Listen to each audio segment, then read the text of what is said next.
আজকে তোমাদের আমি বলবো যে আমিও মানসিককে বিশ্বাস করে ধোঁকা খেয়েছি। তো ধোঁকাটা কি সেটাই তোমাদের সাথে আজকে শেয়ার করব। আমি যখন 2004-এ শিলিগুড়িতে এসেছি, আমি কিন্তু সদ্য গ্রামের মেয়ে, গ্রাম থেকে উঠে এসেছি শহরে। শহরের মানুষজন, শহরের আদব কায়দা আমার একদমই নতুন আমার কাছে। আমি গ্রাম থেকে যেহেতু এসেছি, তো গ্রামের কালচার, গ্রামের আদব কায়দা, গ্রামের সব কিছু আমার জানা আছে। শহরের আমার কিছুই জানা ছিল না। তো শহরে যখন এসেছি আমি কিন্তু মানুষকে গ্রামের মতো ভেবেছিলাম। তখন আমাদের গ্রামে, এখন গ্রামের মানুষগুলো কেমন যেন হয়ে গেছে, তখন কিন্তু গ্রামের মানুষগুলো অন্যরকম ছিল, একদম সম্মানীয় ব্যক্তি ছিল। এখন যেন গ্রামেও কেউ কাউকে সম্মান করে না, একদম সেই সম্মানটুকু নেই। এখন যে যার মতো থাকে। শহরের থেকেও খারাপ অবস্থা হয়ে গেছে কিছু কিছু গ্রামে। তো যাই হোক, আমি যখন শহরে এসেছি তখন কিন্তু আমিও কিছু কিছু মানুষকে বিশ্বাস করেছি, যেহেতু আমি একা, সেই জন্য আমি বিশ্বাস করতাম। তো যাই হোক, একটা ছেলে বালুরঘাটে বাড়ি। তো সেই ছেলেটা আমার বাড়িতে, মানে আমার বরের সাথে পরিচয়, সেখান থেকে আমার বাড়িতে আসতো। আমি রান্না করতাম, খাওয়া দাওয়া করতো, মানে ভালো একটা সম্পর্ক ছিল।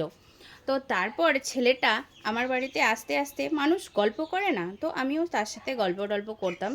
তো গল্প করার পরে হঠাৎ করে একদিন আমাকে বলে যে আমি সোনার কাজ পারি। তো তখন আমার মানে কিছু জিনিস বানানোর ছিল, আর শিলিগুড়িতে আমি সেরকমভাবে দোকান টোকান চিনতাম না, যাই যে কারণে আমার সেরকমভাবে যাওয়া হতো না। আর আমি যেহেতু খুব ছোট বয়সে বিয়ে হয়ে এসেছি, সেই জন্য আমি বিশ্বাসটা তাকে করেছিলাম। তো যাই হোক, সেখান থেকে সেই ছেলেটাকে আমি বিশ্বাস করে যে আমি কিছু জিনিস দিয়েছিলাম। তখন আমার গলায় একটা চেন ছিল না। তো যাই হোক, আমার কিছু কিছু গিফটের জিনিস আর কিছু কিছু টুকিটাকি জিনিস ছিল, সেগুলো সব ভাঙিয়ে আমি বলেছি আমাকে একটা গলার চেন নিয়ে, মানে বানিয়ে নিয়ে এসো, যা টাকা লাগবে আমি সেটা হিসাব করে তোমাকে দিয়ে দেবো।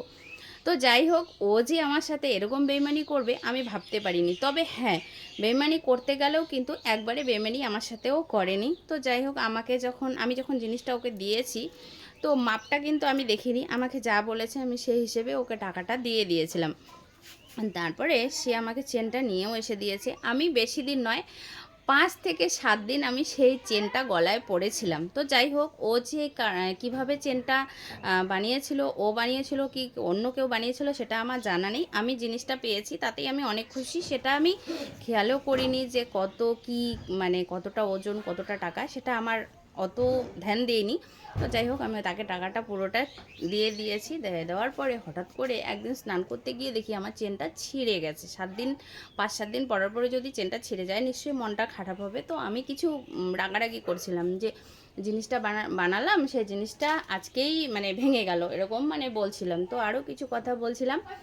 তখন হঠাৎ করে দেখি ওরা চলে এসেছে বাড়ির ভেতরে। তো বাড়ির ভেতরে আসার পরে তখন আমি ওকে বললাম যে তুমি কি বানিয়ে এনে দিলে, দেখো তো চেনটা ছিঁড়ে গেল। তখন বললো ঠিক আছে বৌদি, তুমি রাগারাগি করো না, মন খারাপ করো না, তুমি আমাকে চেনটা দিও, আমি তোমাকে এই চেনটা ভেঙে আবার মোটা করে, মানে আরেকটু ভরে, যেহেতু আমি বলেছিলাম যে পাতলা হয়েছে, পছন্দ হয়নি, সেই কারণে ও বলছিল ঠিক আছে তাহলে তুমি চেনটা আমাকে দিয়ে দিও, এরপরে যখন আমি তোমাকে বানিয়ে নিয়ে এসে দেবো একটু মোটা করে বানিয়ে দেবো। তো ও কিন্তু, আমার কিন্তু মজুরি লেগে গেছিলো, তারপরে কিন্তু সে চেনটা আমি বিশ্বাস করে তাকে দিয়ে দিয়েছিলাম। কারণ ওই যে একবার বিশ্বাস করে দিয়েছি, সে তো আমাকে বানিয়ে নিয়ে এসে দিয়েছে না।